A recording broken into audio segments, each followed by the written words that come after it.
I thought, a coward dies 1,000 times before his death, but the valiant tastes death but once. William Shakespeare. Full house, empty mind. Full mind, empty house. The more we need and want begets a fear of losing, based solely upon the identity. You'll die to get that house. You'll die to have that family. You'll die to get shorty to notice you. Die. Your entire existence is based upon something you fear. You think your life is what it is until a spark sets a new tone and everything changes. Until you understand, you simply repeat. The senses may change, but it's just fresh filth on the potter's wheel. Let's get into this. Ego death.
Grand rise, gods, goddesses, titans, celestials, brujas, occultists, alchemists. Whatever space you're in right now, be the best at perfection. Learn it, live it, love it. Let that chaos change that space. Embrace that lesson. Let go of that memory. This is your master of ceremonies, Papa Lucy. Here once again. There's only one true day, and that's today. To get in tune. Out of the illusion and into the creating the reality of your truth. Today we get into ego death. Those moments where your life changed and you come into a new phase, and how to tap into that ether to activate that gnosis. We always go deep, and that depth is the key to unlocking our purpose. So turn it up, let that burn. Welcome to the God Hour Podcast. Episode 20, Season 2. We about to get into ego death.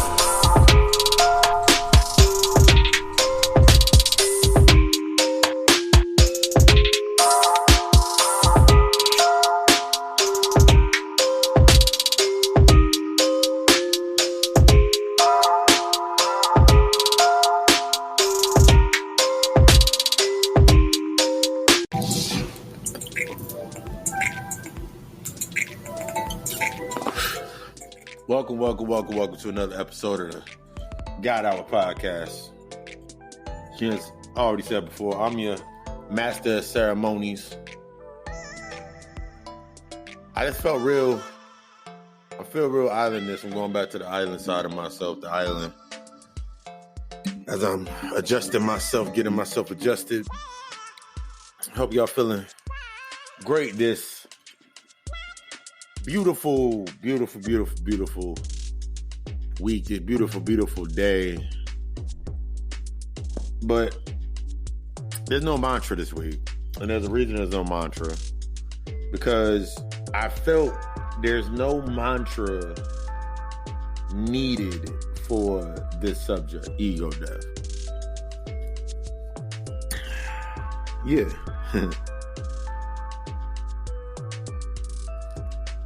It seems that in this recent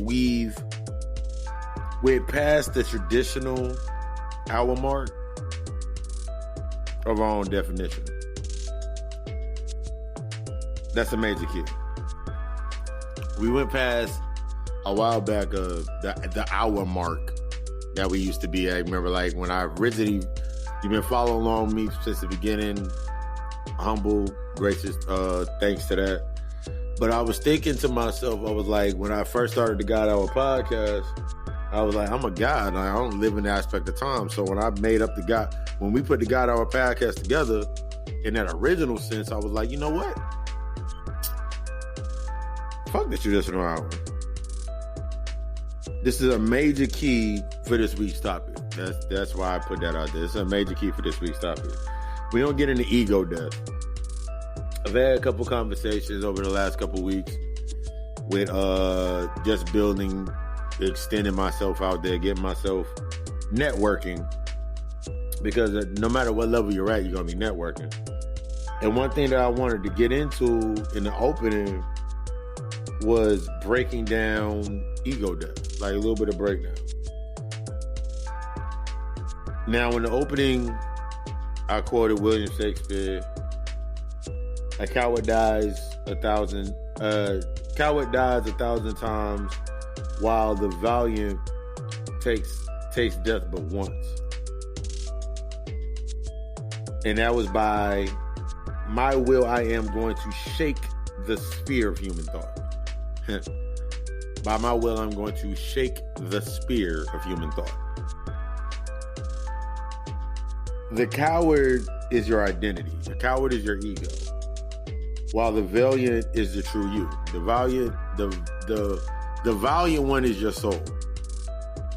The coward is your identity or your ego, your humanity.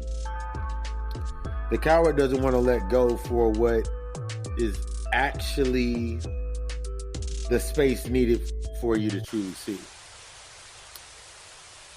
Hold up, wait.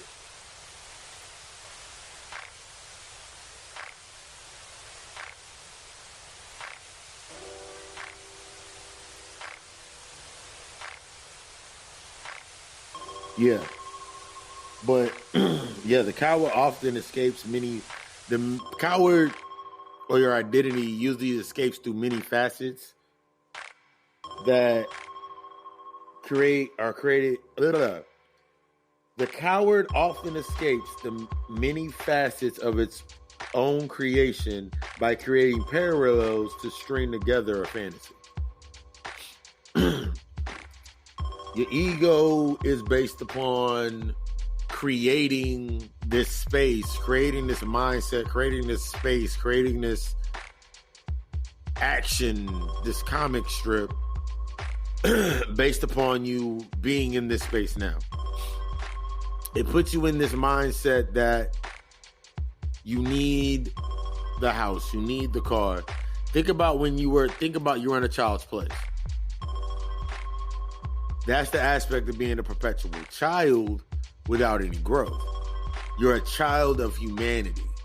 When we're coming out of this fundamental aspect, many of us use Christianity as that thing. They're always told you're a child of something. You're a child of the Lord.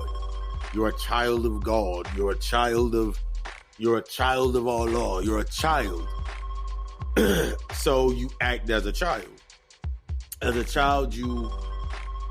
child, based on your identity, based on your ego, you dream of the picture perfect wedding. You dream of the picture perfect house, car, big booty girl, whatever chick it may be. You dream of these things, and your identity makes you a tool to go get those things. So you become the nails that hold the picture up on the wall, while something else drives into your head to help that picture stay in that place. That's the idea of you dying. You existing. You're existing for your car. You're existing for your house. You're existing for these things. But you're not truly living, and you're not truly perpetuating to the set of the driver. So, yeah. While the valiant is something more in entirety.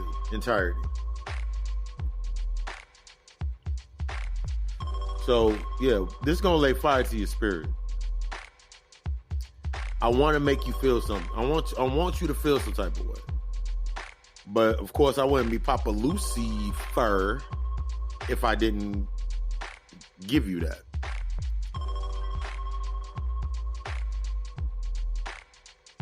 I'm only going to give your soul something that it can win. I'm giving you the keys to your soul. I'm not giving you the keys to humanity. My aspect here, quote from Brother Panic, I'm not here to establish anything. I'm here to eradicate everything in humanity. So this week, we're going to break it down from the metaphysics of ego, the false self based on existence, the module for what if, and once understood, it can be shed as a handicap and used as a tool. And then we're going to get into how to kill the ego. I put together seven of my top practices and aspects that I use, and I put into play through activities and through activities and exercises. I wanted to say exercises. Through exercises that I give to my clients based upon how to kill their ego. One is to adopt the beginner's mindset, become the child. Another one is focus on the path, not the outcome. Cultivate the purpose, not the passion. Get comfortable in talking. Get uncomfortable in talking and actually doing the work and actually step into doing the work. Stop telling yourself acceptance based on beliefs and getting to the knowing. Allowing your false pride to die and learn your energy. These are three of the things these are the top 7 ones that I use, I put into play. I'll look somewhere and there's actually 25. There's 25 altogether. It's like 25, 30 that I used altogether. But these are the top 7 that I use in a lot of the practices, a lot of times when I'm dealing with a lot of clients. So, as we're getting into ourselves, let me get situated. I just wanted to break that down, get that out there, get that into your cerebral cortex, get that into there, because we're gonna get very, very deep into the metaphysics of ego, the false self based on existence, the module for what if, and once you understand something, you become it as not a handicap, but you can use it as a tool. Yeah. Then we're going to get into how to kill ego. You got a lot of stuff we're going to cover today. I like the way that beat builds.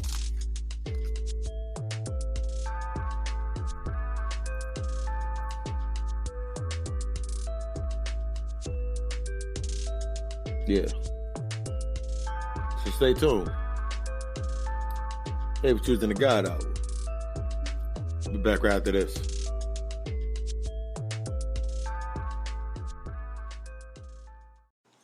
You feel like you got a voice, feel like you got something to say? Feel like you have something that can move the masses or get everybody tuned in and you want a bigger audience? Whether it can be anything from something like the God Hour or anything from like sports, news, fashion week, whatever it may be. Let me put you on to something. The easiest way to do it is with the Anchor app. Biggest thing about it is free. There's creation tools that allow you to record and edit your podcast right from your phone or your computer. Anchor will even do all of the distribution for your podcast for you so it can be heard on many other platforms such as Spotify, Apple Podcasts, and many more. You can make money. You also can make money from your podcast with a minimum listenership. It's everything you need to make a podcast all in one place. It's everything you need to get your voice heard and get what you feel that's in your heart and into your heart out to the masses. If you're interested, download the free Anchor app or go to Anchor FM to get started. Let's get into this metaphysics of the ego. The ego, metaphysically, is your false self. It's based upon the existence. It's a module. It's always a module. It's going to be for the what ifs. And once we understand it, it no longer is a handicap. We use that as a tool. So let's get into the little aspects of the metaphysics of the ego. Metaphysically speaking, when you came down here, you came down here basically in what would be considered two different parts. You came down here, and then your doppelganger, your lower half, your less bettered self. Based upon your identity, that was what's cultivated in the aspect of the religion and your name and your mother, your father, your family. When you go back into older cultures, arranged marriages was based upon that, based upon taking away choices. But as you came down into a lower and lower fashion, you got more and more choices. So your identity had a bunch of choices, and you can read that from any text. Given the creations, given that coming down here story, I was thinking about the Book of Mormon. I don't know why that came through. But like, yeah, you come down here, you get baby brain, basically. So your identity is always going to be that module for what if. And what I mean by that module for what if is based on your false self, based on your existence, you always have a choice. The choices that you're having based upon identity in that aspect are based upon what happened in your life. Like, imagine if you woke up rich. That's an ego death.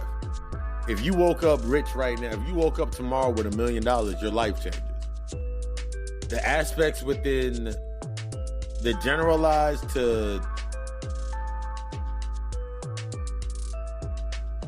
the aspects of coming up close to the heart. Your life changes. You want to go get a new car. You want to go get a new house. You want to go get you want to do shit because you have the money. Then the money goes out, then boom, that's another death.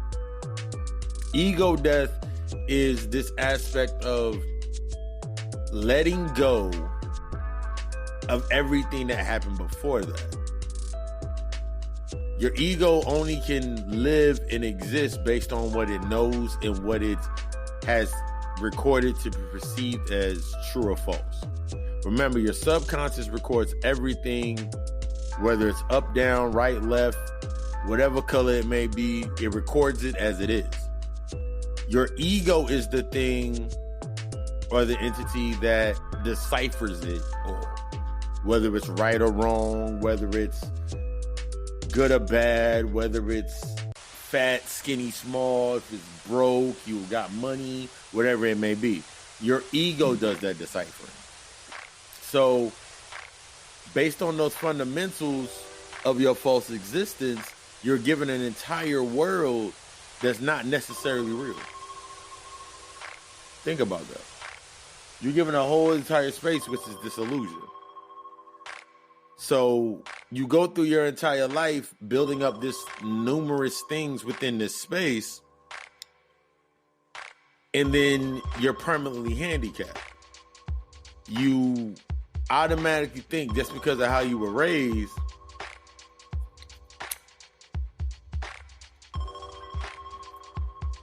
has everything to do with how you're going to rise. Remember, how you survive is detrimental to how you rise. How you survive in this present state is detrimental to your actual rising. I didn't have a plethora of what would be called, quote unquote, under the traditional morals, the family aspect based upon, I had the mother and the father, but it wasn't until I stepped into what was perceived as the underworld that I actually found value. those family values, the eating around the table every night, the going together for family events and things of that nature. I didn't have those until I went to the dark side. The dark I have, the underworld of my life. It was in the quintessential identity where I had the mother and the father. I had the sisters. I had my brother, my sisters. I had the family aspect in that, but it was far removed from actual family. It was far removed from it was simply a bond by blood. So in my younger stage, as I was coming back through, as I was going through that table of contents of my life, it helped me be able to understand why I went through those aspects. So I didn't get connected. I learned what not to do. I learned what I didn't want. I learned what I didn't want to strive to be. I learned those aspects in that traditional. It was in untraditional I learned how to create. It was in untraditional that I learned how to put myself in the space of being the hammer. I was hanging the pictures on my wall based upon not being the hammer. Somebody else was the driving force behind me hanging the pictures on my wall and putting up the way I wanted. And a lot of times we get stuck in this aspect because we want things to happen. And I broke this down in last week's episode. But now we're going to get deeper into the aspects of tuning yourself into this space, bringing yourself into the climate of being the drive. We have this aspect of, I remember being little and we used to stand outside saying, that's my car. You'll never get that car until you have matched the rhythm of the drive that it takes to get that car. You're never going to get that house until you're in the mindset and in the aspect of the foundation is set within your mind, in your subconscious, to have that house. It's all about reprogramming yourself. If you're not, your subconscious is constantly being programmed. So if you're not leading in the programming, if you're not the lead programmer in your life, then you'll be mentioned in the credits. If you ain't the lead programmer in your life, you're going to be left in the credits. But yeah, so we have to get ourselves into this mindset or to this aspect of being the quintessential drive. You have to put yourself in the mindset, that algorithm, set those algorithms in your mind for being the drive, being the luxury driver, being the luxury whip, being that being the Wraith, being the Bentley, being the Mercedes, being the BMW, being that car. Your mindset has to fit within that space. You ever heard someone tell you, I remember my mother always used to tell me, boy, you look just like that car. That car looks just like you. I never put two and two together until I got older. I was like, yo, I look like that car, because in my mind, unconsciously at that aspect, in my mind, I saw that car. It's the same way you visualize the car, visualize the house, visualize the chick of your dreams. We have to put ourselves in this mindset and this idea of being the counterpart to it. And that's one thing that we don't do. We have this false sense of entitlement.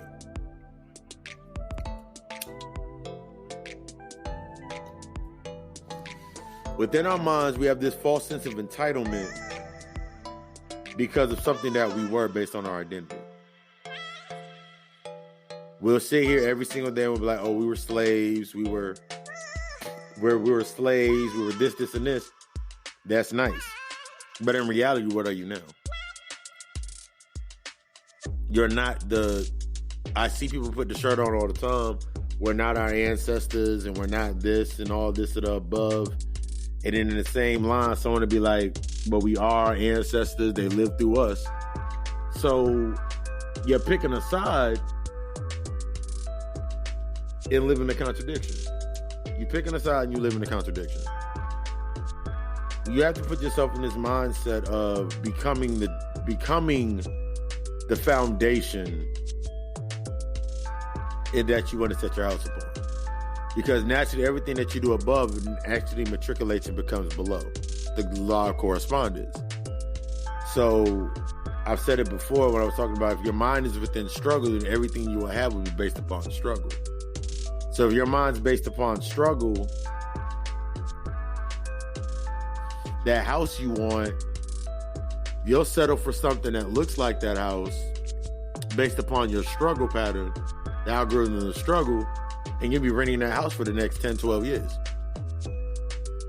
You'll get a car, and you'll get a car during fucking tax time. Someone go get a $300 during tax time. Go tint the windows, go rent rims, while they paying on the car, they renting rims and putting tint and putting systems in the car. And then they lose the aspect of actually maintaining it. You cannot maintain something if your mindset is in the default of struggle. So it doesn't matter how many cars you get, and then you have this blissfully ignorant human thought, I can get another one. What I lose, I go get back again. What I lose, I go back again. That's the self-image. Your self-image is based upon struggle. So every time that you lose it, everybody now sees you as the person like, he lost it, but he went and got it back. He's always going to go get it back. She's always going to go get it back. You have to kick yourself out of that mindset. That puts you in a false sense of entitlement. Struggle puts you in a false sense of entitlement. On that same other end of that spectrum, having everything puts you in a false sense of entitlement. Because you feel that's because you have everything that you should go without nothing. And in being in struggle, you feel like you should have everything because you didn't have anything. Conflict. They're still on the same side of that. They're still on the same polarity. They're still on the same polarity. So you getting stuck with that mindset, you getting stuck in that mantra, you getting stuck in that mode of being stuck in the same polarity of now you're looking at the person that has everything, and now you're saying that they're privileged and they need to use their privilege and their platform to do this. And then the people that are on struggle, the people that are in the privilege are looking at the people that are in struggle saying, all they got to do is come up. All they got to do is this. You guys are both stuck on both sides of two different sides of the spectrum, two different sides of the polarity based upon your identity. They're not going to let go they're not going to let go of their privilege because it gives them a sense of identity. You're not going to let go of your struggle based on an aspect of identity. It's not until you step out of the identity to be able to subject yourself to the attributes of that ideal space to become that, to become as an understanding. So this battle back and forth with people talking about, man, you didn't have to go through life like I did. You didn't have to eat ramen noodles and eat syrup sandwiches. You didn't have to do this. You're right. But I had to go through my own set of struggles to get myself to this level. That's the humility. Until you get through that aspect of humility with your ego and allow that ego death to come, you'll sit there and look at somebody that has the nice car, has the nice house, not knowing how they acquired it. You may have an idea of how they acquired it, but then in your mind, you'll be sitting there back and forth like, man, must be nice to have a new phone. Must be nice to have a new car. Must be nice to have while somebody's looking at you with your old phone like, must be nice to have a phone, period. Or the motherfucker that's riding on the bike, must be nice to have a car, period. And then you're looking at the motherfucker that can't walk because he's on a wheelchair. Damn, he can go anywhere he wants without any handicaps. Everybody is acknowledging everybody's handicaps. What you are acknowledging based on identity, based on ego, is a handicap. What are you going to do to learn how to remove that handicap? What are you going to do to get off that proverbial short bus? What are you going to do? Like, what are you doing to get off the proverbial short bus? The shortcomings list. The My man Derek Grace calls it preventative maintenance. So what are you doing in preventative maintenance to get yourself to the next level? You have to put yourself in the mindset of the driver, not the... It's one aspect to say, I want this nice car over here, but it's a whole other aspect to say I'm the driver. What do I need to... Once you set your mindset within drive, everything matriculates based on that drive. Once you put yourself in the aspect of I have a drive for knowledge, and I know knowledge is wealth, I know knowledge is prosperity, I know knowledge is abundance. Once you're in tune with this, the sky's the limit. But you have to tune your mind. You have to tune your mind and lay the groundwork, lay the garden, lay in that underworld that's your subconscious, lay in that underworld stuff for it to be able to feed from. Because everything that's feeding in, everything that's, you can have $1 million idea, but if it's around a bunch of what ifs and maybes, and my mother was this, and my pops was a crackhead, and my mother sucked dick every fucking day, and my dad was a hoe, and all of these aspects, then what do you think's gonna happen? What do you think's pollinating that $1 million idea?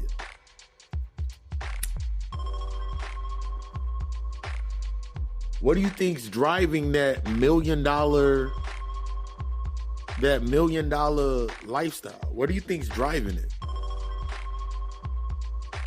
That's why you'll be sitting there mad because you got a Nissan Altima. You mad because you got a Toyota Tercel, because your drive in your mind is set to a Toyota Tercel. Your mind is set to that 1-bedroom trailer, that 1-bedroom house, that the bathroom doesn't work. The fixtures don't work because you stuck in a false sense of entitlement based upon your struggle. You stuck within the identity of struggle. You stuck within the identity of oppression. So every time that you do come up, you haven't worked on the things from within to stay where you're at. So you get stuck within this what if. So you get stuck scared to lose something. You get stuck scared to lose the car that you have. You get stuck losing the bitch that you got. You get stuck losing what you have based upon it's within you because you're used to losing things. Things that don't seem right or things that seem, oh my God, I lost this car. I lost my job. I lost my house. I lost this. Your mindset's within losing. So the ego death that comes in on one aspect that humbles you. That ego death that naturally comes in to humble you, if you're basing it upon your emotions or you're in that emotional deadlock, when you lose something, all you're concentrating on is on how to get it back. When you lose something, you're always concentrating on how to get it back. How can I get my house back? How can I get my car back? How can I get this back? If you do not have the means to maintain what you are having, let it go. Cut that tie. Learn from that loss. You got to put yourself in a sense of humility to actually be able to receive anything. You have to be humble the spirit don't come to ones that are humble. At all. The spirit doesn't come to the one that's not humble. The spirit does not work with the one that's not humble to themselves. You ever put yourself in an aspect like when you were struggling and then you came up and then you see somebody, they were struggling and they came up, but they're able to maintain where they're at because they never lost that sense of humility. They allowed that part of their ego to die. They allowed aspects of them that were within themselves, of their false identity, to die off. And it became the next identity. So when you look at this human level, you're looking at, let's say we'll take a rapper. Take a rapper now to the aspect. They have a machine driving them. Still driving them. drives their ego, drives them to talk a certain way, PR a certain way, act in a certain way, move in a certain way. But you're looking at them like they're doing it themselves. Because what they're promoting to you is struggle. So you attach to the struggle. They're attaching to you the glamour. And then you're stuck on the glamour. But you're not going through the necessary, you didn't go through the processes behind the scenes, the inner workings it's taking for them to maintain where they're at. You never see them in real life. And when you do see them in real life, how are they at? People see me in real life and I'm like probably one of the most, like, someone always, every time someone looks at me, they're like, you're so humble and your energy is so humbling and it's intense, but it has a humble nature to it because I'm in a humble space. I don't care about half of the things based upon humanity, so naturally when they come to me, I'm in a space where I can receive it. That's one of the biggest things. You got to be in a space to receive it. You got to put yourself in this mindset and work on yourself mentally. It all starts in that mental program. Not the. There's somebody out here right now running around upset with their life, and everything that's in their life reflects that. When you put yourself in this aspect, when you're thinking about life, and you're thinking about somebody else's life, and you're stuck within the identity of that house, that car, that job.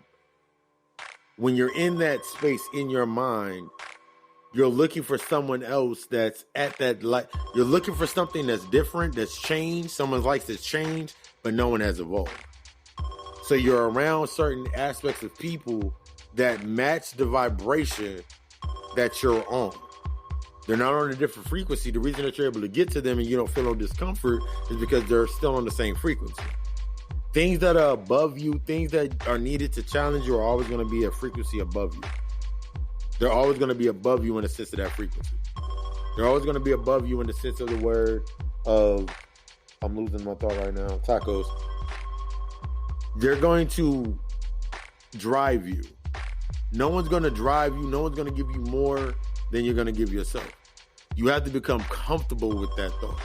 No one is going to give you more than you're willing to give yourself. No one's going to give you anything more than you're willing to give yourself.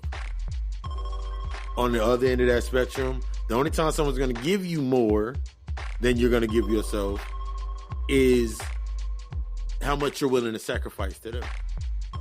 How much energy you're willing to sacrifice for that job. You can sit here and say, yo, I got a job that's I'm working a job $15 an hour, and you work 40 hours a week, and then you lose your job. What are you upset with? Man, they got rid of me. What are you mad at? They paid you for every hour that you worked on that clock.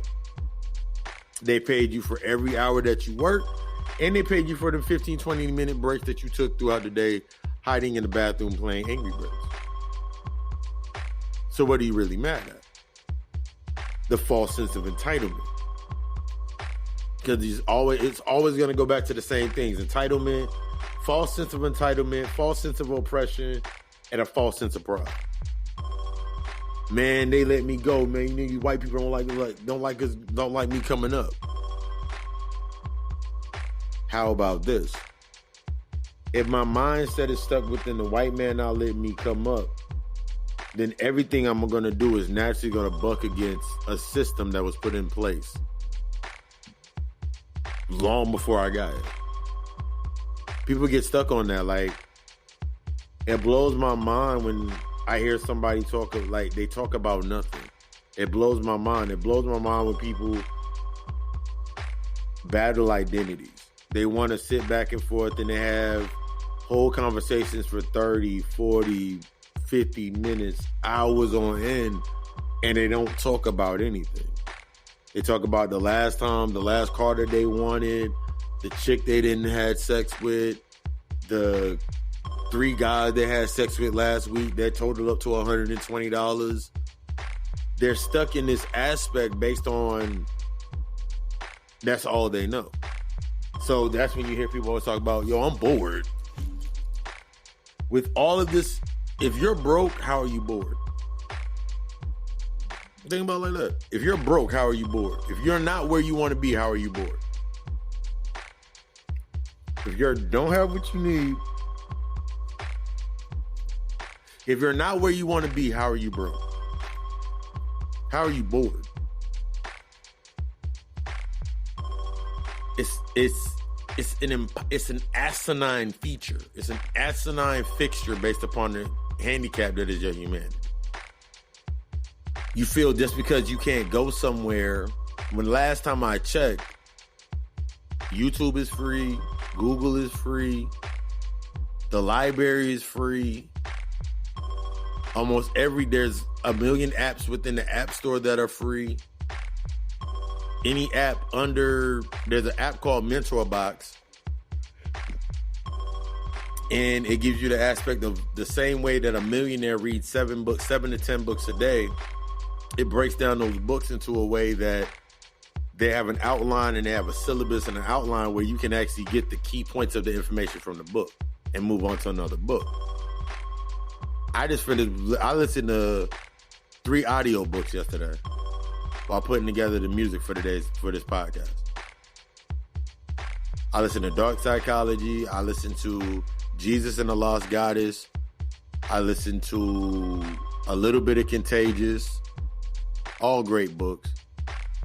I listened to The Serpent Grail. I listened to all these different books while I was putting in work for the podcast because I'm feeding my drive. Subconsciously, I'm always going to be programming my drive. So when I'm projecting myself down in my light body, my ego is a tool. My ego knows what sounds to listen for. My ego knows what to reach out for and what to let in. Because my ego works for me. That's the aspect of killing your ego. When you kill something, you are putting it on the table in order to understand its purposes.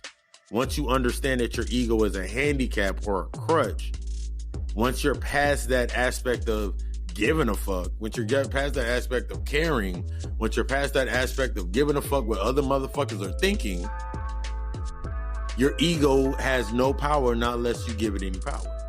Your ego has no function until you give it a function. Now it works for you. The same thing with your humanity. If your humanity's not in play,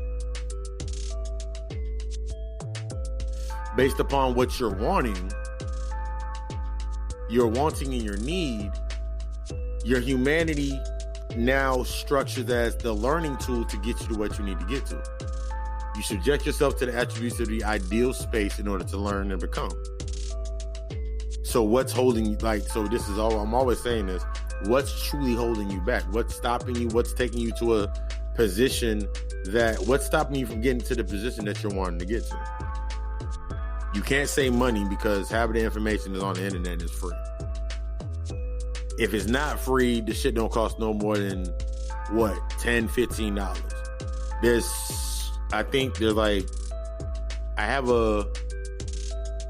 Harvard is giving out classes for free in an aspect. You just got to pay for the certification that don't total over $50.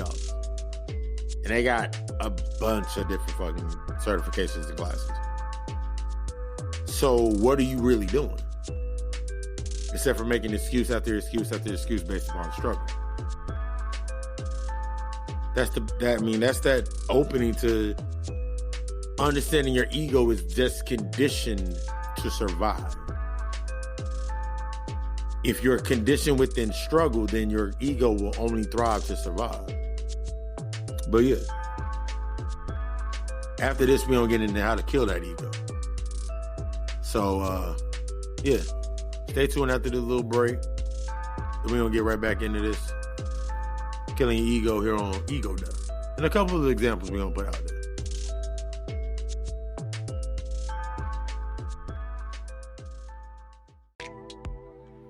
All right, welcome back. I wanted to go a little deeper into the aspects of the metaphysics of the ego before we get into how to kill the ego. The metaphysical aspects of your ego, based upon your identity, based upon what you were. If you're not dealing with your ego, the things that reflect in your life, and I'm using a movie that I was reading through some posts and I was like, damn, that's signs of an ego. Nutty Professor is actually a great look at. It's not a metaphysical movie whatsoever. It's not a metaphysical movie. But it can be encoded in order to understand the metaphysics of the ego. Now, what some people don't understand was that Sherman was humanity. This is one way that I looked at the movie.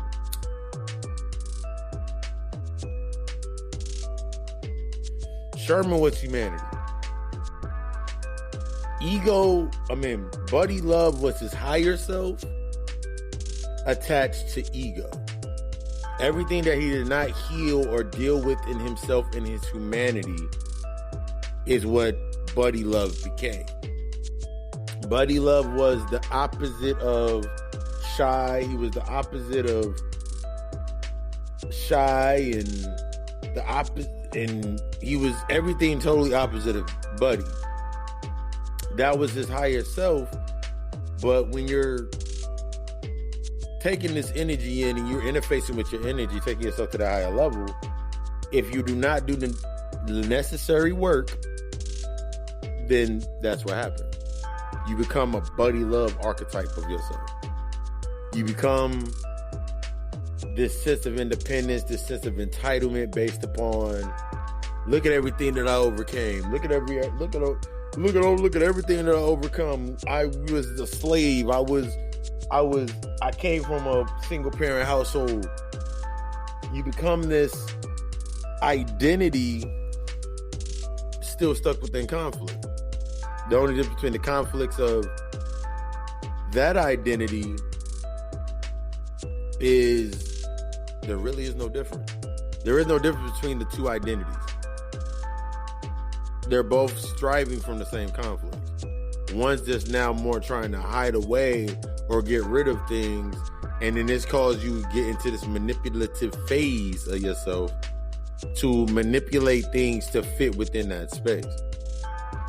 Take it as simple as, remember I talked about challenges earlier. If you're not allowing something to challenge you, you can leave an entire relationship, friendship, partnership, whatever it may be. I talked about this a little bit yesterday during Meditate and Elevate. But you can have everything right there in front of you to a certain point on the surface. But if you're not willing to do if you're only doing the bare minimum to have it there, when the cost goes up, when the tariff goes up, when that tax goes up, your salary is not beneficial to keep it. So what are you truly mad at? It doesn't take a rocket scientist to see, it is not rocket science. When a person sits there and looks at you and they're like, I can't deal with you like this anymore. You're still playing with toys. You're still hanging out late and not calling. You still doing this. You still doing this, that, and the third. The agreement changed. Remember I always talked about the contracts, and this is the second series of the contract. The contract changes based upon when the agreement needs to change, the contract needs to change. I talked about it a little bit Friday when I was talking about when that guy come to your house, when old boy come to your house, old girl come to your house, and all she has or all he has is a bag of dirty clothes and her favorite heels. Or he comes to your house with a bag of dirty clothes, his favorite shoe, his armful of Jordans, and his PlayStation 4, PlayStation 5, whatever fucks out right now. He comes with the PlayStation 5. He comes with the PlayStation. And he's like, okay, cool, I got my PlayStation. He brought you his identity and how he escapes from the world. When Shorty came over with that spend the night bag, within that bag is everything she uses to escape the world and everything she uses to interface with the world. What else did they bring is not based upon intellectual property. Remember, full mind, empty house. Empty mind, full mind, empty house. Empty mind, full house. So if you go over to somebody's house and they seem to have the TV, they seem to have the game system, they have every amenity that is needed, but they don't have the personality or the drive to match it, you see why they fight so hard to keep what they have. This is how we have to start looking at this aspect of the people that we're calling entitled, or they have white privilege, or all these privileges. They have based upon living out their side of their program. They're going to die for that sense of pride because this is all that they have. You brought all of this into existence for them to have it. We can go back and forth with, man, we went up there into the caves and we taught them how to bathe and eat and do all that shit. Okay, cool, you did that. Now what are you doing? Now they're telling you every day on TV, they're only repeating everything that you ever fucking said. It's like when you got a friend that is be around you for fucking years. You wanted to go to the next level. You wanted to advance. But in the back of your mind, you looking at them behind you because you can't really do shit without them tagging along. Because you created a space for them to be beside you based upon independence. You feel entitled. So, of course, if you have a sense of entitlement, anything that's still stuck within that paradigm of that default setting called struggle, of course, is going to have a sense of entitlement too. I was with you when you didn't have nothing, and now you got everything. That's the aspect of when a man has everything. That's when this shit is tested. When a man has nothing, that's when a woman is tested, and vice versa. When a woman has everything and a man has nothing, that's when he's tested. And when the man and the vice versa, we said it the first time. You have to take yourself out of this mindset that you need something based on where you're at, certification. You have to work in your mind first and set your mindset up first. Because if you don't, all you're going to be doing is chasing behind something. You're going to be chasing the dollar. You're going to be chasing the girl with the fat ass. Because your urges are not under control. So your emotions aren't under control. So your intuition isn't online. So everything's going to be vexed or altered. I went very deep into that in the alter ego episode. If your mindset, I'll use an example. I was in a space and I was helping out one of my homeboys. He needed a place to stay. My brother didn't come down. I've told this story before. He didn't come down. My brother didn't come down. I said, yo, you can get the room for 6 months. He had wanted to, when he first got to the spot, I told him his keys in the mailbox. When I get back from handling my business, then we'll chop it up about breaking down everything and have bills and all that shit. Upon me being gone, he sent me a text like, yo, whatever you doing, I want in. And I'm looking at him like, what do you mean you want it? I'm thinking like from my level, my experience, my frequency where I'm at, oh, he wants to learn how to invest. He wants to learn how to better himself in that way. So I'm like, yeah, when I get back to the house, I'll break it down to you. Upon me getting back to the crib, he was like, yo, what you doing? I was like, None. I was so far separated from that space that it took a while for me to even become aware of what he was talking about. I told him like, yo, I got a job, I'm working, you see where I work at, but I'm also doing like investments. He's like, so you ain't selling drugs? I was like, nah. I was like, oh, you saw this place and you thought I was, nah. I said, I would tell you this. I took those same aspects that I learned from that space and I placed them into my workings now. The same ideology, the same methodologies and thought processes and algorithms based upon that space of what I was doing, I started applying those to my everyday life. I separated the two. I separated the memories and took the lessons and broke those lessons down into those algorithms for myself in order for myself to go forward. You have to set yourself up in this manner or you're going to be stuck. So going throughout that living together, it was always a back and forth. Somebody always said something.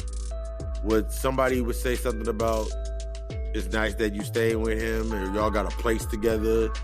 And every time in my mind, it was like, I could have easily been like, nah, that ain't how it was.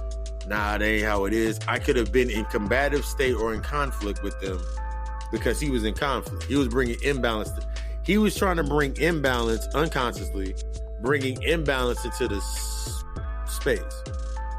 So every time that he moved, since I was not acting within that space of imbalance or acting in that space of conflict, my natural nonchalantness,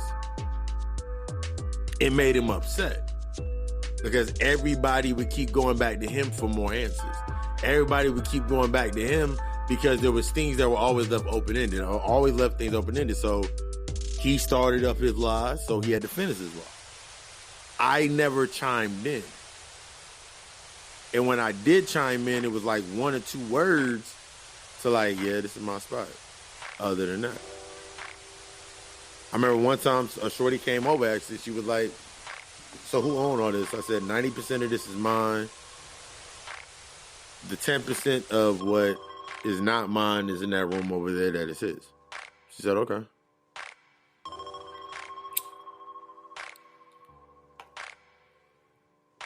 That set the tone. Everything after that was an ego death. It was ego death for both parts. Ego death for him because he had to accept that I was not going to join in on the conflict, and it was ego death for me because it was showing me unconsciously at the point in time that I don't need to deal with humanity. This is what happens when you deal with humanity. This is what's to expect from humanity. This is what to expect from somebody that doesn't have the knowledge that you're at.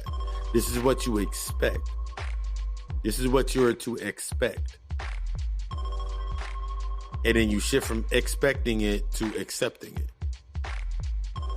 Because when you're stuck in that aspect of expecting it, then you only create more for the expectation. Every time you go around certain people, you expect them to act a certain way, or you don't know how to act. You become closed off. I accept that my man's needed a place to stay from the jump. I accepted the fact that, okay, 6 months, he don't pay his money. I don't have to tell him that I already paid the bills. You just got to give me a half on this day. I set up all my acceptance. I set my parameters of my acceptance. I set my boundaries and I set my standards based upon my acceptance of accepting this contract. When the contract runs out, that's the contract. If you want to do more of the same, you got to follow these same lines on this contract. That's the mindset that we have to start being in. Either you're going to set your tone, you're going to stand by your tone, you're going to grab knowledge by that atonement, and you're going to move forward in that manner. Anything outside of that is going to bring you out of balance. It's going to take you off of your square. a lot of us get scared to ask a question, and then the reflection happens in our world is a sense of self-entitlement. I thought about this earlier. The Karen that was in the gas station, they always act like they own everything. Why does that make you mad? And not the quintessential easy, they don't have a culture and all that bullshit. They have a program. Their program is to destroy. So their self-preservation is going to be under the term of destroying. Their whole way of life is going to be under destroying the organic composition based upon being mankind. That's what they do. That's what they are. So why is that getting you mad? It's the same reason when I said Friday about blackface. The same reason you get upset when they're wearing blackface, they're appropriating your shit, is because you're not willing to let go of the humanity that is your shit. If you're stuck within this paradigm of you being on the humanity aspect of being pro-black, then of course anything that's anti-black is needed for you to be pro-black, for you to have that definition. So that kind of contradicts being a God altogether. Because a God is in balance and is of compassion.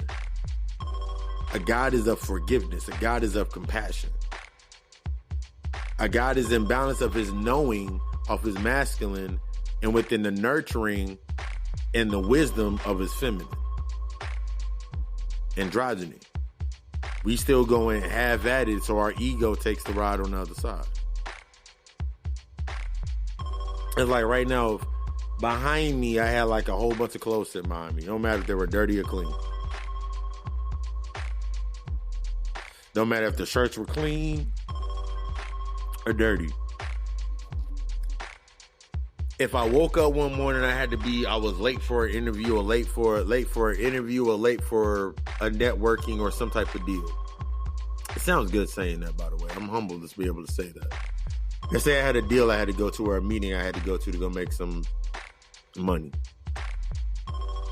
If everything behind me, if I dealt with it like I was supposed to deal with it, all those clothes are behind me, sitting on the bed, sitting on the couch, sitting wherever. If they were dealt with, it would have been nothing for me to pull the shirt I need out, pull the pants I need out, pull the socks I need out, make sure my shoes is clean, make sure my underwear is clean, pull my locks back, put my glasses on, put the stuff in my bag and head off to my meeting. That aspect is what we're doing now. We're not taking care of what we need to take care of in our own order. So when it comes time for it to come up, we're not ready for it. That's the aspect of reprogramming your subconscious to always be ready for money. That's the subconscious. That's the program that's set into my mind. My mind is always set within wealth, abundance, prosperity, knowledge, infinite. I am light. I am a creator. So my algorithm, my formula is already set within my mind. So when I step forward into any situation, either I'm learning or I'm acquiring something. The primary goal is for me to learn something. Everything else becomes a bonus. So if I learn, like my band, I got a meeting with my dude tomorrow, and we're gonna go over some real estate, some stuff about real estate. I'm gonna sit there with my pencil and pad. I know a very intermediate aspect about real estate. I'm gonna sit there with my pen and pad, and what I do not know, I'm gonna write down and ask questions for the rest. And anything that he needs to know about aspects of going deeper into the spiritual aspects, that's what I bring to the table. So we're going to invest in each other based upon that light and that knowledge moving forward. Because I'm prepared for that conversation. I'm prepared to listen. I'm prepared to become the student. In balance, he's prepared to become a student. So when it's his turn to teach, I'm going to listen. And when it's my turn to teach, it's his turn to listen. That's openness. Your mindset has to be within that program or it's not going to work. Or you're going to have yourself around individuals that reflect, and I can't say this enough, you're going to be around individuals that reflect a certain aspect of thought process based upon something that you're not letting go of. You're going to have that friend or family member that's going through shit, always trying to hustle, always trying to survive, because that resonates with your trying to survive and hustle. And on the other end of that spectrum, you're going to have that friend that ain't really doing shit, constantly getting themselves into shit because that's where you came from. So you're in between where you came from, and in reality, you're in between where you're at. You're in between where you're at and where you come from. Until you understand why you were where you came from and understand why you keep going to where you're at, you can't use that charge to go to the next level. You'll always be looking for things to happen within your space based upon your identity. And then you get stuck in that mundane shit like, I want the family of my dreams. Or I want that dream car. Or I want this, or I want this, or I want this. Afraid to die for it. You're afraid to die, and we understand death is the aspect of gaining. You're afraid to allow that ignorance to die to go to that level. You're afraid to challenge yourself. You're afraid to go to that job fair knowing you don't have any experience, but you know you're going to be able, you can sit in a couple of those presentations and write down some notes. Instead, you want to sit at the house because no one wanted to go with you. The homegirl that ain't doing shit don't want to go, and the homegirl that's always working ain't got time to go. So what you're meaning to tell me that you're going to put yourself in a position to go forward by yourself, and you're afraid to go forward through that door of death? Come on, let's think about that. It's like the same aspect as the brother that has a chance to go to school and better himself. Our mindset, and I watched this on an episode of T.I.'s podcast. And I think the only reason that it synced to me to watch it because my man Derek Grace was on there. But T.I. said a very good fucking point. He has said our mindset is on, soon as we get something, we're out of there.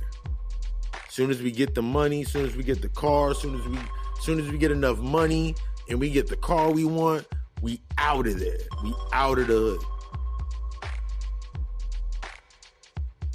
How can somebody invest in you if you don't see no value in yourself? How can somebody invest in you if your mindset has no... How can someone invest in you and your personality being that list of investments out your investment portfolio, or that's what your personality is, what they invest in, if you don't have any moral compass within your personality? How can someone invest in you if you have no personality? That portfolio that is your personality. You have no drive. You have no anything. You rather sit around and whine all day about people don't like me and my family don't like me. Nobody wants to be around that in a full point in time. That should make you feel uncomfortable. We have this horrible aspect within ourselves based upon the programming to live in our demeanor. I said it before when I was talking about songs like Jasmine Sullivan songs and Mary J. Blige songs, and then you got, on the other end, you got Joe, the ultimate side nigga. You got Usher, another ultimate side nigga. You even got, they're selling you your weaknesses. They're selling to your weaknesses. They're selling to your struggle. I remember for like damn near 2 years straight, every Beyonce song I heard made no sense to me because in the contradiction, I was like, she ain't single. So what single ladies is she singing to? And I'm watching chicks sing back and forth. Yeah, I'm a single lady, independent, and all these other aspects. I'm like, you know that's not her, right? Feeding. Remember, this level, this zone, this area is a level to feed from. It's you're either being fed from or you're being fed on. The way that you're fed on is by your identity, what you identify yourself as. I remember listening to Bobby Hemming way earlier on when I was listening to Bobby Hemming. I still watch Bobby Hemming and Alexis from here and there. But I remember he was like, they will kill you dead. I remember he said it, I forgot who else said it, but he quoted it from my book. But he was like, they'll kill you just because you say you're Christian.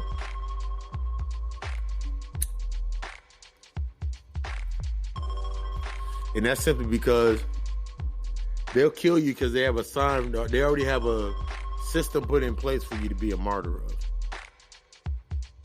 So what are you killing yourself for? You'll kill yourself for that nice ass fucking car. That shit get repoed. All you gonna look like is the dude that had the BMW. You use your whole tax check on some bundles. And then you can't maintain the bundles because you said, fuck my job, I got these bundles. And then you're sitting there 6-7 months in, you're not doing the maintenance to the bundles. And now you look like you got on a furry ass hoodie. Because you became a martyr for those bundles. Ego death. Allowing these aspects and parts of you to die based upon your identity so you can understand them. That's the whole aspect behind people become natural. People become plant-based. People become more health conscious and all of these aspects. They're allowing their ego to die for a certain point in time. But then even if you're doing that based upon identity, wearing that as a badge, you're not doing it for yourself. You're doing it for the state of the trend. I was told that if I do this, then this, and this, then this will work for me. Why ain't it working for me? You went and bought a vegan cookbook from a vegan chef, and his life or her life is going well, but your life isn't. You paid for their life to get better. I got books that I read almost every other day. Almost every other day I'm reading a book. PDF, a printout, something. And it's not for any aspect of certification or anything of that nature. It's to further feed my subconscious. It's to further keep my subconscious in a program, in a high efficiency program state that it takes in information based upon what I'm reading.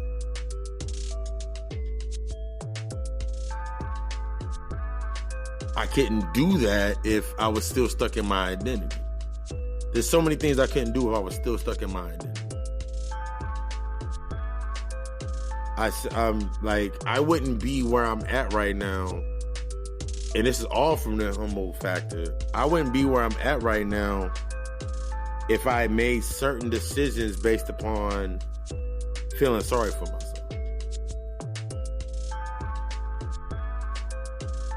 Or staying within the state of feeling sorry for myself. I love everything that I've been through, and I appreciate everyone that's came into my life. That's true humility. Every person that's came into my life came and went, whether it was an ex, friend, whatever it may be. I learned something from them, and the aspect of the knowledge that I needed from that level. But yeah, after this, we're going to get into this, how to kill your ego. We're going to get real deep. Favorite Tuesday in the God Hour.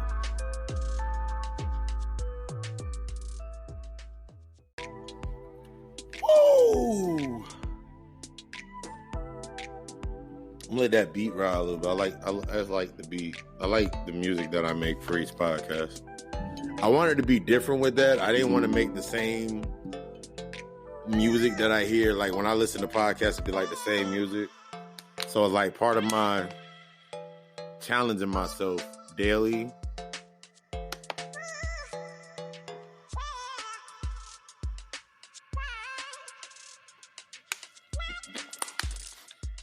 Part of me challenging myself daily is literally trying to outdo my old stuff, my old score. And I'm not doing it for the sense of for somebody else to be like, oh, he did that. No, I'm doing it for myself. I don't do anything for anybody else in that aspect. I do it for myself. If you're not doing it for yourself and tuning yourself to be the counterpart, how can you tune yourself to be a counterpart for anything else? I tune myself for similar to like going to the gym, working out, going for a run, meditation. Doing my disciplines are not for anybody else. So whenever I step into a position, I am the best of my own standards set to that position. You have to set yourself to be the best standard for any position that you step into. Not for anybody else. You're not doing it for likes. I ain't doing it for follows. I'm not doing it for those things. Since I'm not doing it for those things, naturally what matriculates organically is the followers. What naturally is the likes, the love. These aspects naturally come into play because I'm not doing it for the mundane level. Because once again, my mindset, my spiritual compassing, everything that's above me is now matriculating that energy down to below.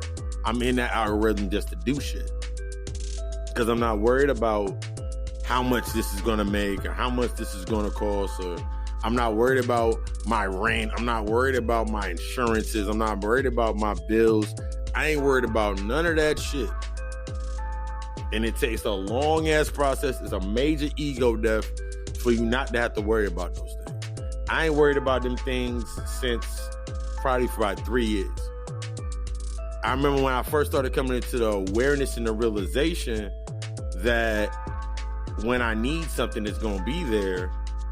When I would be at my job and I would be like, before the new schedule come out for my job, I'd be like, I'm gonna make about 40 hours. My schedule would say like 30. My schedule would say like 34 hours. I already set my mind to make 40 hours. No underhanded, no manipulation or anything on the lower level. But I would be there 40 hours. I wouldn't have to try it or milk the clock or anything. Because I know I'd be sitting at my job, standing online, and I know one of my bosses will walk up to me and be like, hey, can you stay a little later? But like, yeah, I got you. And as they're walking away, I have my little devilish grin. I know I was going to make more than 40 hours this week. That's knowing. That's gnosis. Until you put yourself into that. But it takes steps to get to that mindset, to be able to do that. To be in that, I don't hustle for anything. I don't have to grind for anything. In that aspect, I don't have to grind or hustle or do anything outside of myself that's already not naturally within me. I'm naturally attuned to the algorithm of what hustle is. I'm naturally tuned to that algorithm of what grinding is, what putting my all in is. I'm naturally attuned to that. I live by that standard. The way that I keep that standard moving within my life is based upon everything that's around me is attuned to that same standard or coming into that standard. If it's not, take it like this. I've had individuals around me that will be around me for, let's say, 6 months. Within 6 months, they've adopted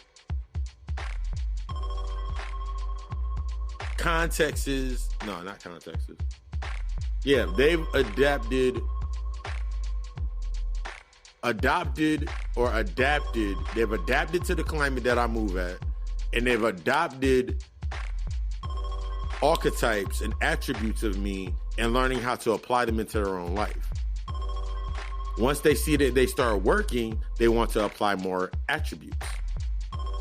They continuously submit themselves to the attributes, to the ideal space that I'm at. They're humble to understand, like, yo, I ain't at your level, but I'm trying to get where you at. Show me in action. Show me in your questions that you ask. Because I'm always going to lead you. I'm always going to give you the truth. I'm always going to stand on my square about what I do. You ain't got to do exactly what I'm doing, but I can give you the methodology. When I do the counseling, consults, lectures, whenever I'm putting out this, whenever I'm doing something, I'm giving the science to what I do. Behind the science, if it's not a long list of books that I've read or I'm reading, it's either from a channel or a download or a grouping of information that I've taken in. I did it so you didn't have to. All you gotta do is listen. And if you need more information, go research this. I'm not afraid to give you them keys because my mindset is already attuned to unity within the highest. I'm within unity within my higher self, so anything that comes around me naturally comes into unity, into that succession. Anything else is not going to be there. And that's one of those aspects when we get into these, how to kill your ego. I said that to say this. I'm going to start from the bottom and work up. There's no particular order. The first thing you got to do is learn your energy. Learn your ins and outs. Learn what makes you happy. Learn what's making you happy. Learn what makes you sad. Learn what makes you excited. Learn these aspects. Until you're learning the trigger itself. Learning what triggers your happiness, your sadness, whatever emotion it may be. From the algorithm of the emotion, either from love or from fear. How the fuck can you move if you don't understand your energy? How can you put your all into something if you don't understand what you're putting into it? Learning your energy. One of the main things I do when I do a guided meditation class or do a guided meditation session, your first session initially is 30 minutes of meditation. We do the breathing exercises. If we're in person, we're doing the breathing exercises. Either if we're in person, we're doing it via Zoom, via Skype. That first 15 minutes of that meditation, I'll say about 15 minutes of that meditation, is us coming in sync. I'm syncing with you and you are now syncing with me. We're syncing our breathing patterns. And there's a reason I'm doing that. I'm the driver. You're the co-pilot. You're going to guide me as I drive. As we're doing this breathing exercise and we're bringing into this rhythm, and I'm setting the tones and I'm setting the mantras and I'm saying what I need to say, and I start taking that guidance, let's go to your feet, let's go to your root chakra. All right, cool. Let's breathe. Breathe in. Hold it. Visualize your root chakra. I want you to visualize your fear. I want you to visualize your home, what has your home disorder. I want you to visualize how you try to survive. I want you to visualize the guilt. I want you to visualize all of these aspects that are within your root chakra. I want you to imagine all of those coming to the surface as you're filling your root chakra. I need you to do all that. Allow it to fill, allow your root chakra to fill. All right, now breathe out. That'll take you back through that next breath process. You're breathing back in. All right, cool. Now that we have all that energy churned up in our root chakra, now we're going to turn on to our sacral chakra. All right, cool. Everything that is based upon your identity, based upon what you're not confident in, all of the things that you're afraid you're not where you're at, the guilt of selling yourself short and all these times you sold yourself short trying to look for something, allow all that to come to the surface within your sacral chakra. I'm in sync with you. So I know exactly what to say and how to say it. I'm putting you in that space. Now we're filling up each one of your chakras. You're learning your energy.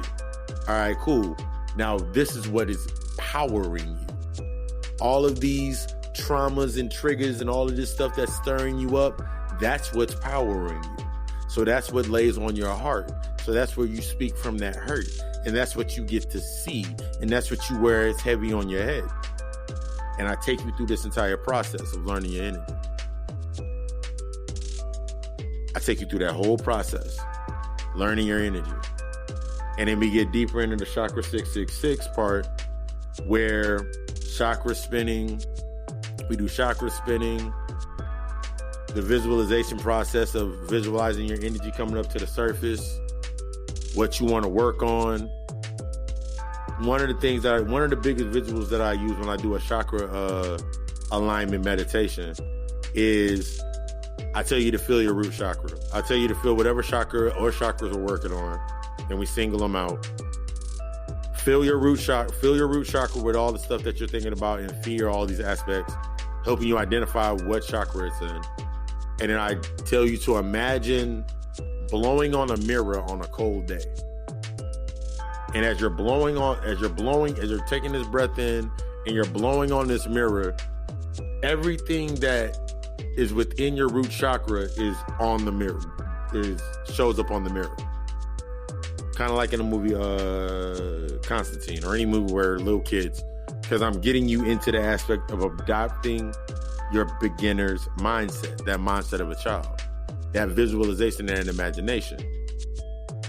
Because as we're able to do this, you're now setting that atonement in your mind to look at this screen or look at this window.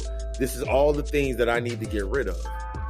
But you're noticing as you're breathing, it reappears. You're in a space where you can't let go. You can't get away from it. It's in front of you. So how are you going to deal with it? And then from that aspect, as we're learning your energy through these aspects, we start taking each thing off one by one. This isn't your fault. That wasn't you. This wasn't you, based upon the knowledge that you had into yourself. That leads into stop telling yourself based upon expectance. Stop telling yourself expectances based on beliefs and get into your knowing. You cannot sit here at any point in time in your life that something happened to you and then you carry on. I have this a lot. I have this talk a lot of times, just in like general conversations. You cannot have yourself set into a mindset of something that happened to you when you were at some age or some point in time in your life, where something happened to a loved one, something happened to you, a loved one, and you couldn't do anything. Based upon the knowledge where you were at inside of that space, what could you have done? Based upon the knowledge, so this automatically puts you into the state of forgiveness, because so once your mindset's within there, you start looking at everybody else based in that same reflection that was in that space. The forgiveness mantra. I know that it wasn't on me that certain things happened in my life. It wasn't on me. It wasn't my fault. It wasn't something that I did. It wasn't something that I said. It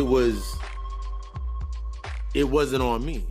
Based upon the knowledge that I had at the time, based upon my belief, based upon my identity, that's why that happened.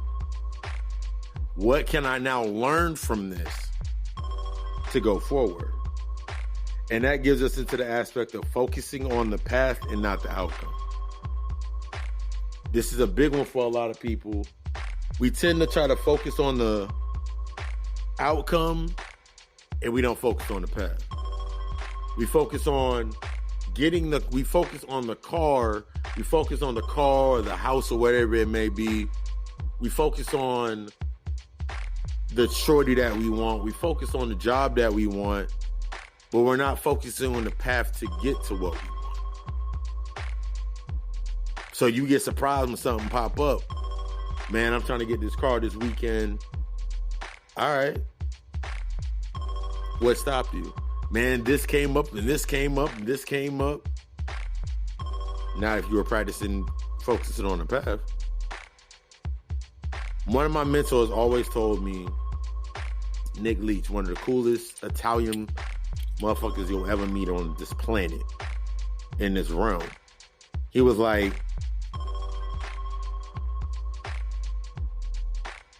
wherever you're at,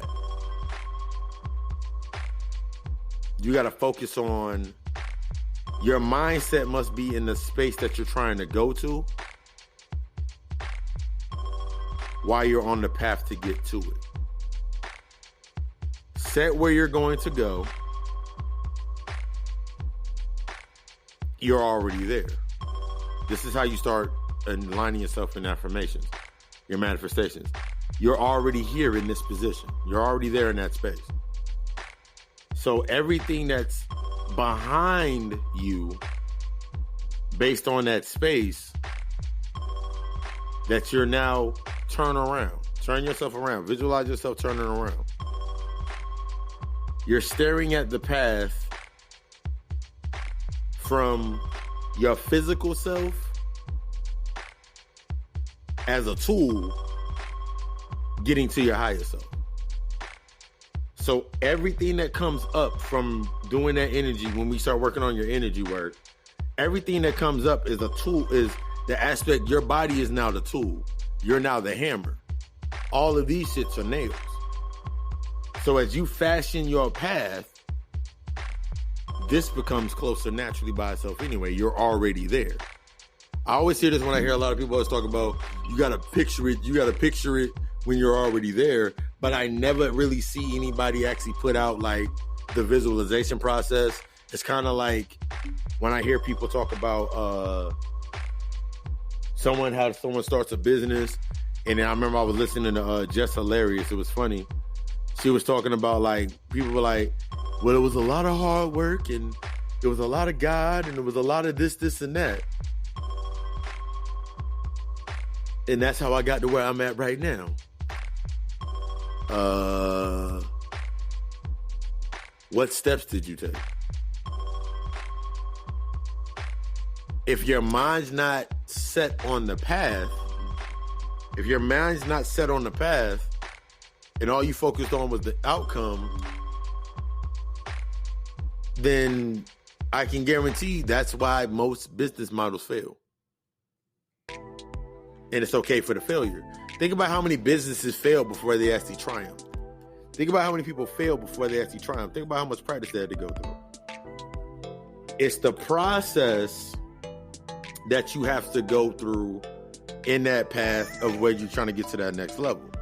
And this getting out of the entombment of being in the humanity aspect, or what other people are going to think, or I might miss a day of work, or I might not be able to go to this party or this event or whatever the fuck it is. I don't give a fuck. What y'all going to do over there? Oh, we going to be drinking? Oh, I went to the liquor store before I went to the house. I went and got my favorite alcohol. I went and got my favorite bottles of my beverages. And I'm going to sit here and jot down some notes as I'm watching this lecture or watching this webinar.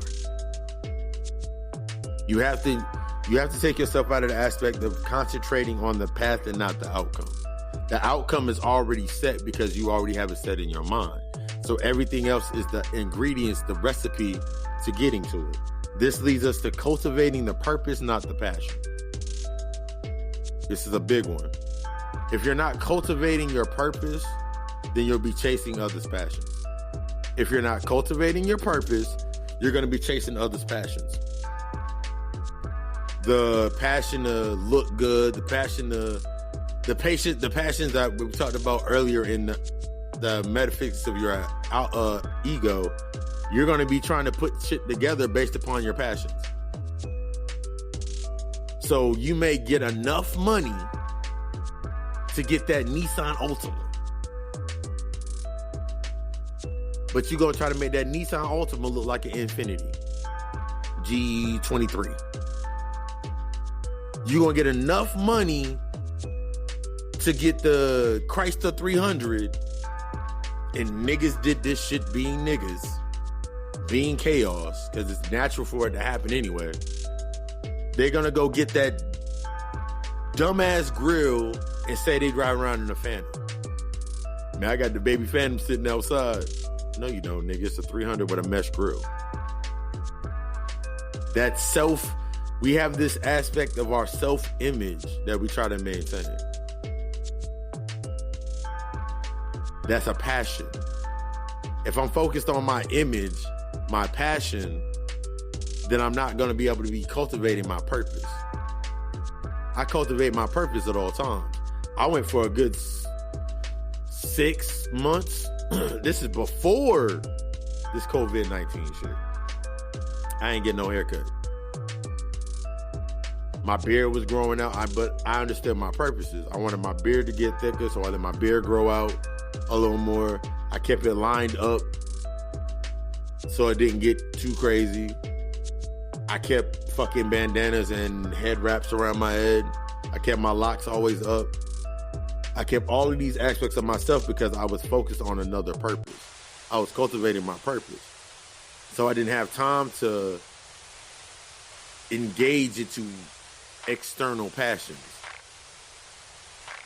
I already knew how to meditate. I knew because I knew me getting my hair cut, me getting my hair done, that was just another aspect of when I go meditate. So I said, I just meditate at the house. I'm at the house anyway. I'm building my own shit. I'm focused on my purposes. When you focus on your purpose, you create the path that leads to that better outcome based upon your passion. And that leads into always allow your false pride to die. The biggest aspect of ego death. You have to allow your false pride to die. The shit that made you back in the 80s, you got to think about like the old head in the 80s still trying to make it in the 90s. And like if I walked into your fucking house, if I walked up to a shorty at the fucking store and I'm spitting good game, I'm like spitting good game. And then it comes time to give me her number and I pull out the A1 400, that's like the first Samsung phone Sprint had, the flip phone with the green face. And I pull out the A1 400 Samsung and I say, put your number in here. Hold on, wait. She would look at me like I lost my motherfucking mind. This nigga is not up to date. But that's based upon the identity. I'm not up to date based upon identity. My phone still work. It still make phone calls. So what that's going to show me is like, she's more based upon identity and the properties based on identity. And this said, fuck everything that I just said. That's like if I walked into, I remember some of my first conversations I would have with people when I was just actually getting, when I was cultivating my voice, when I was cultivating the purpose of my voice. And I would say some of the most profound, mother, like you're saying some of the most profound shit. You're making me think. The first thing they would always ask me, what church do I go to?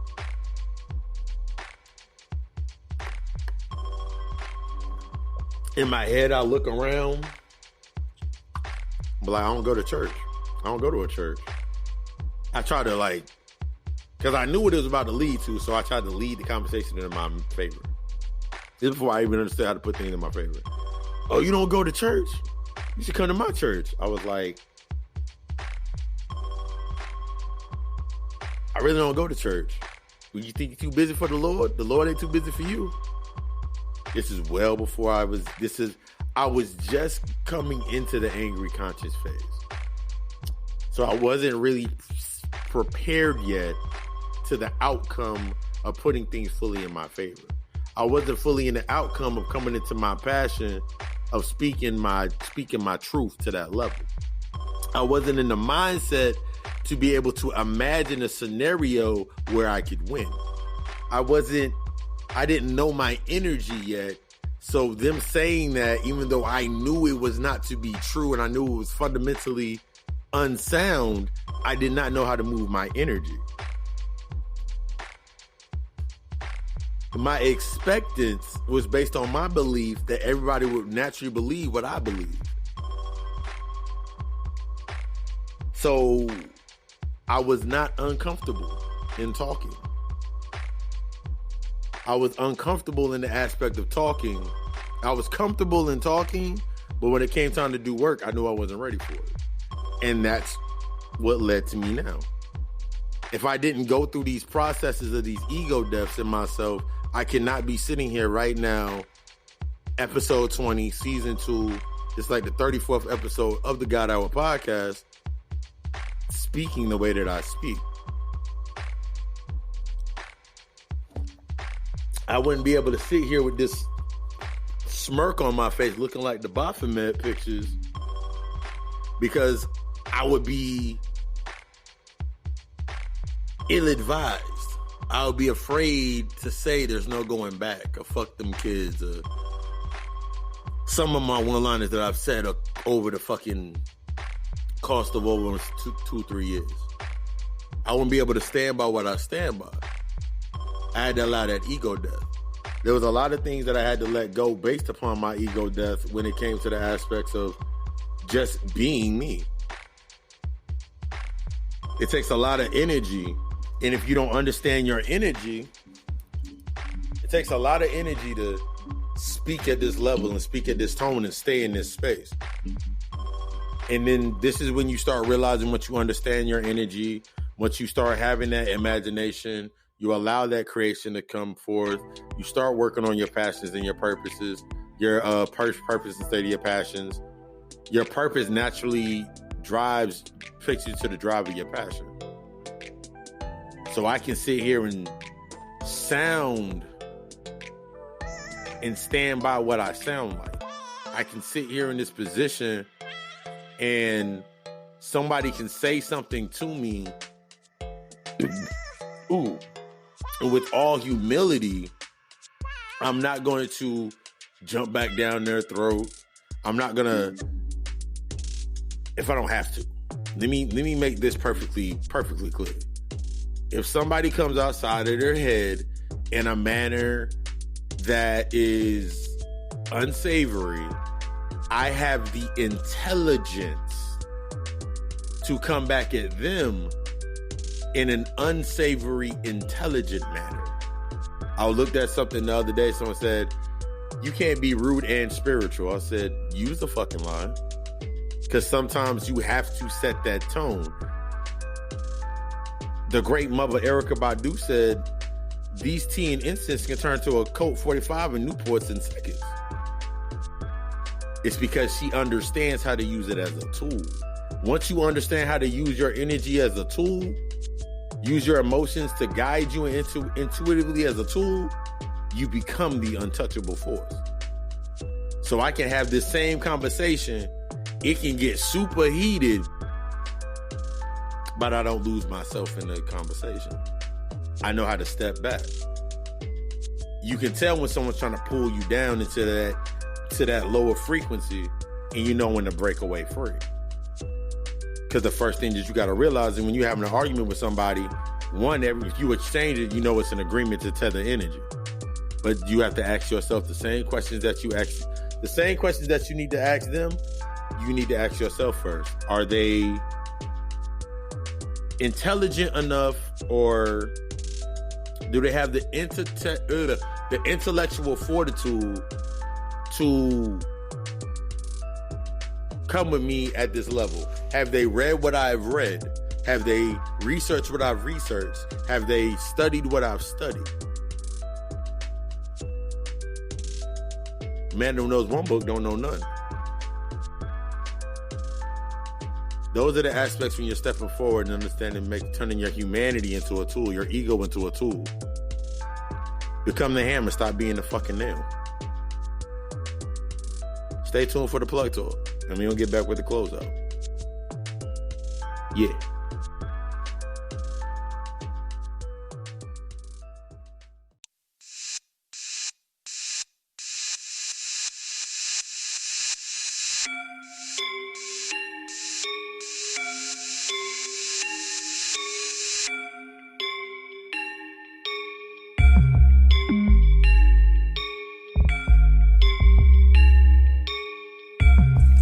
Of course, I had to keep y'all plugged in. Another edition of the G.O.D podcast. And I'm feeling real good. Got new things on the horizon. Gotical Alchemist, LLC.com. Y'all know that's the place to get all the services from guided meditation, natal chart readings, tarot readings, spiritual and life coaching, and counseling. All those good things and more things to come. You know, you also hit me up at setcallonegis@gmail.com. You can hit me up at papalucy666@gmail.com. Or you can hit the number toll free 910-777-7708. But to add on to the newest part of the plug that we got going on, my man Kev Seymour, he is the Shroom Advisor. He's the one that does the shrooms, DMT, has a couple other products, has his clothesline, button clothesline coming up in the family, the guy. You can follow him on Facebook at Kevin Seymour, that's Keivon, Seymour, capital SEYMOUR, that's on Facebook. Follow him on IG at Phantom of the Chakras, spelled exactly as it says, at Phantom of the Chakras 89 on IG. And you can look him up on ShroomAdvisors.com. The links will be in the description, of course. But yeah, if you are setting a tone to go to the next level, I remember Kambada always says, how you say you conscious, you ain't tripped once if you ain't went to that next level. Look him up, he's the herbalist. He got a lot of things coming up on the way, up and coming. Been out here, but now we coming to the surface. And I got that newest download. I woke up feeling the past few days, the shifts, the cycling, the purging, nothing's going back. It's time to step out of that mundane safety net and into that chaos rhythm. You gotta get used to it going down. You gotta get used to no longer doing the bare minimum. And this Friday night, we're gonna be getting into the quiet storm. Gotical Alchemist YouTube channel, Friday night lectures, 8 p.m. Eastern Standard Time. Yeah, the quiet storm. This phase in our lives where we're at right now, where everything seems to be okay, and we're wanting something more. That fulfillment, that sense of fulfillment. It's been building up to this point in time. We're no longer what we were, so we cannot expect the entitlement from what we were, or who we were, rather. I got into it last week when we were talking about the blackface thing and a whole lot of couple things I got into last week's lecture. Tune into that one. That one's up lock and key. Part 1 and part 2 because of some technical difficulties. But yeah. Also, if you have questions, want to have a product, have a website, have something that you want to get into the plug talk, email me at setcallonegis@gmail.com. If you have a question, booking inquiry, wanting to be on the show, set up an interview, have a topic you want to discuss, get out there to the world, that is papalucy666.com. Stay tuned for the closeout. Yeah, thanks for choosing the God out.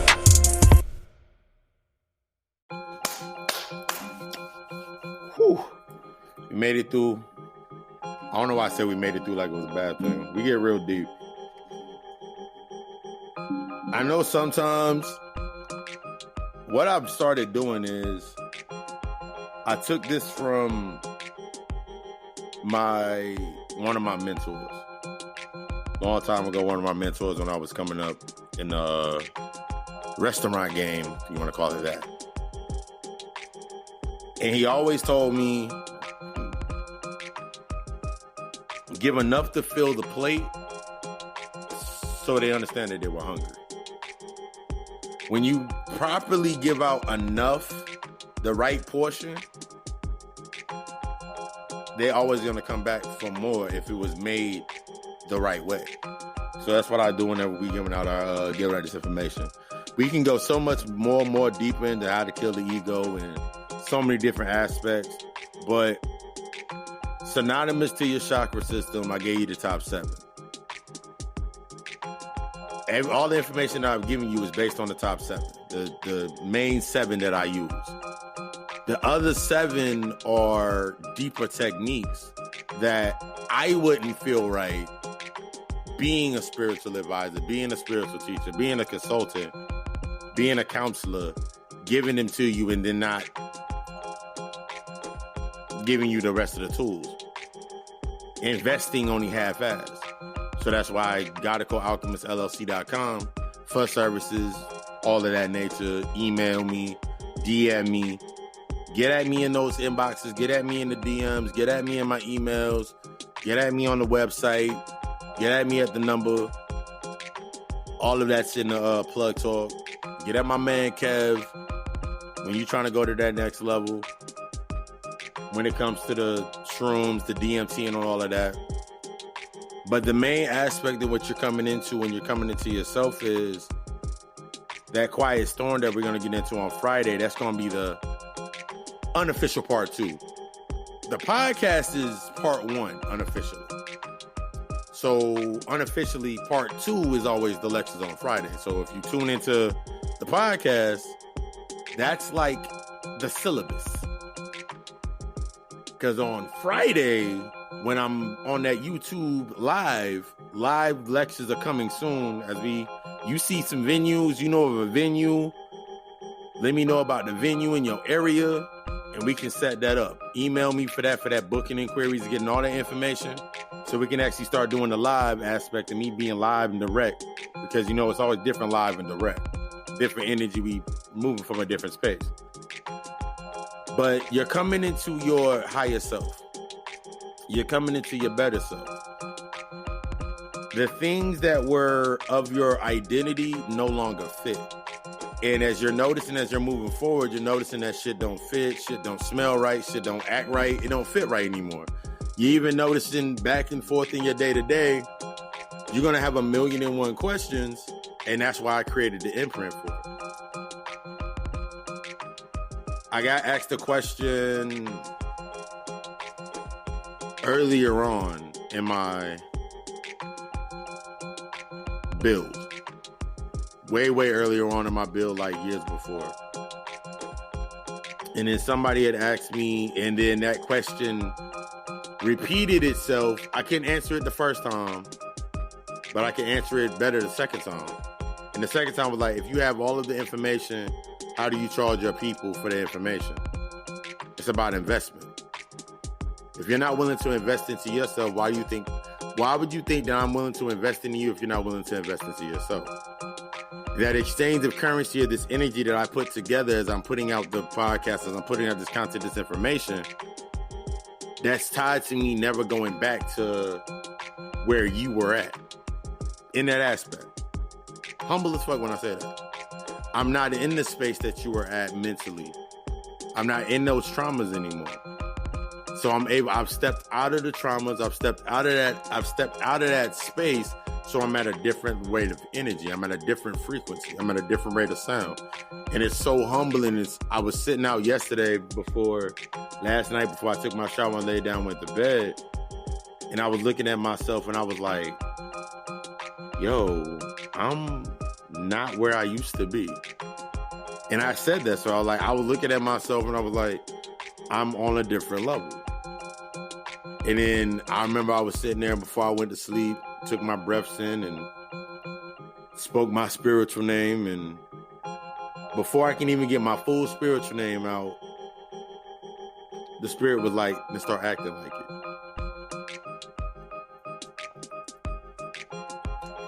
Fully. Take away the aspect of you being, oh my God, and all that other shit. Wasting your energy, wasting your talent. And then it was funny, it was reflected to me by, and then it's always reflected to me. That's always reverberated to me. So, that's the answer. The answer to any of your questions is you already know. The only thing that's stopping you is what your ego is putting in front of you based upon the imbalances. So if you're trying to get yourself balanced, trying to get yourself right, gotta call alchemistllc.com. Hit the emails. I don't have all the answers. And I'm the first one to tell you, I don't have all the answers. I'll be the first one to humbly tell you, let me go read up on this, or let me go read this book real quick, and then I'll get back to you. But I'll be the first one to tell you that. I'll be the first one to give you the book. I'll be the first one to point you in the right direction if I do not know. But what I do know, I am well versed in, and I am still open to learning. That is the key aspect to killing your ego. You must be open to that learning. But what I am well versed in, even when I'm well versed in something, I am still going back to go be a student at all times. Major Kid. You didn't rock with your boy Papa Lucy. Let that fire burn and awaken new thought. That's the only way to become the greatest. Allow your ego to die. You allowed it to die just by listening to this podcast. You allow it to die every Friday that you turn into the lecture. It's already doing what it's supposed to do. Knowledge fulfills you. It don't leave you drained. That's that real shit. But I see y'all bright and early for Meditate and Elevate. And if I don't see you then, I'll see you on Friday for Friday night lectures. And if you missed that, I'll see you on Papa Lucy Sunday service this Sunday. I'm going to be there. Are you? I love y'all. We love us. Ashe.